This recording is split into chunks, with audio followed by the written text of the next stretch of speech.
वालेकुम, मैं हूं डॉक्टर मज़हर इकबाल। आज एक नई वीडियो के साथ आपकी खिदमत में पेश आ रहा हूँ। आज जो मेरी वीडियो का उन्वान है वो है बालों कमज़ोर और पतले बालों का इलाज। मैं आपको बताऊंगा। इस इलाज के साथ ना सिर्फ आपके बाल मजबूत होंगे बल्कि बाल आपके लंबे भी होंगे। इसके साथ अगर आपके बालों में खुश्की, सिकरी और जुएँ, लीखना का कोई भी मसला है, इसके साथ डैंड्रफ है, यहाँ तक कि आपके सर के अंदर कोई जख्म बन जाते हैं, किसी भी किस्म का आपके बालों का मसला है, तो इस जो आज आपको मैं टोनर बताने जा रहा हूँ, इसके साथ तमाम आपके बालों के अमराज जो हैं वो ठीक हो जाएंगे। तो आइए मैं अब आपको प्रैक्टिकल करके दिखाता हूँ कि आपने क्या क्या चीज़ें इस्तेमाल करनी है, उसका क्या तरीकाकार है इस्तेमाल करने का। तो इससे पहले जिन्होंने अभी तक मेरे चैनल को सब्सक्राइब नहीं किया तो जल्दी से मेरे चैनल को सब्सक्राइब भी करें और साथ लगी घंटे के निशान को भी दबा दें ताकि इस तरह की जो मज़ीद वीडियो है वो आप तक सबसे पहले पहुँचती रहें। कि मेरे पास है एक रेड कलर का प्याज। तो ये आपने कोशिश करना है कि इस तरह का रेड कलर में हो प्याज। तो वाइट कलर में काफ़ी उसमें सल्फ़र की मिकदार कम होती है, तो इसमें सल्फ़र की मिकदार बहुत ज़्यादा होती है। तो आपने इसे अच्छी तरह वॉश करने के बाद इसके छोटे छोटे जो जिस तरह आप ये देख रहे होंगे, मैंने टाइम की बचत को मद्देनज़र रखते हुए इसे छोटे छोटे पीसों में क्रश कर लिया है। तो आपने भी इसी तरह करना है। तो इसके साथ इसके अंदर ये प्याज जो है एंटीसेप्टिक होता है। इसके साथ आपके यानी कि सर के अंदर जो खुश्की है, सिकरी है, आपके सर के अंदर कोई ज़ख्म बन जाते हैं, तो इसको भी ख़त्म करने में आपको काफ़ी ज़्यादा मदद देता है। तो इसका अब हम टोनर बनाने का आप तरीका बताएंगे कि किस तरह करना है आपने। तो ये जिस तरह देख रहे हैं कि मेरे पास ये ये मैंने ग्राइंडर मशीन यूज़ के लिए रखी हुई है। तो अगर इसमें आप प्याज के छोटे छोटे जो आपने क्रश किए हुआ है इसके अंदर डाल दें और इसे अच्छी तरह ग्राइंड कर लें ताकि इसका अच्छी तरह जूस बन जाए।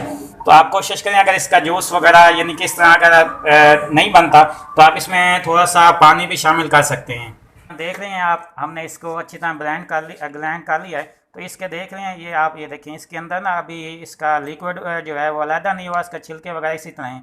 अगर आपने रबोश की मदद से लगाना है तो आप इसी तरह भी लगा सकते हैं अपने सर की बालों में। जिस तरह तेल की मालिश करते हैं, यानी कि बुश की मदद से अपने बालों को साइड पे करते जाएं और दरमियान में उनके जो जड़ें हैं उसमें लगाते जाएं। अगर आप इस तरह नहीं लगाना चाहते तो ये मैं आपको दूसरा तरीका बता रहा हूँ कि आप इस तरह का कोई बारीक सा मलमल का कपड़ा ले लें। तो इसके अंदर ये जो आपने लिक्विड निकाला है इसे अच्छी तरह इसके अंदर डाल दें। डाल देने के बाद ये आप इसका जो लिक्विड है ये अलहदा हो जाएगा और इसका ऊपर जो छिलके वगैरह हैं इनके जो है वो अलहदा हो जाएगा। तो आप इसको भी ज़ाया मत करें, जो छिलके वगैरह इसके बाद जाते हैं। तो ये आपके सालन में भी काम आ सकता है, आप चाहें तो इस्तेमाल कर सकते हैं, नहीं तो इसे आप फेंक भी सकते हैं। ये जिस तरह आप लिक्विड फार्म में देख रहे होंगे, ये लिक्विड फार्म में निकल चुका है। तो आप इस लिक्विड फार्म को इस तरह की बाज़ार में हल्के गुलाब की या इस तरह की खाली बोतलें भी मिल जाती हैं, ये स्प्रे वाली छोटी खाली बोतलें मिल जाती हैं। इसमें डाल के इस लिक्विड को तो अपने बालों के जो को लगाते एक साइड पे करते जाएं और आहिस्ता आहिस्ता यानी कि शावर के साथ इस तरह करते जाएं। बालों को इस तरह साइड पे करें, साइड पे करने के बाद फिर लगा दें, फिर चंद बालों को उठाएं, साइड पे करें, फिर उसकी जड़ों में लगा दें। और लगाने के बाद आपने अपने हाथों और उंगलियों की मदद से इस तरह उसके अंदर 2 से 3 मिनट के लिए मसाज करते रहना है। इस तरह अगर करते रहेंगे तो इंशाल्लाह इसके साथ आप देखेंगे आपके 2 मुँह में बाल, आपके बालों के अंदर खुश्की, सिकरी और जो कमज़ोर बाल हैं जो पतले हो गए हैं, और इसके अलावा बाल चार की जो बीमारी है वो भी ख़त्म हो जाएगी।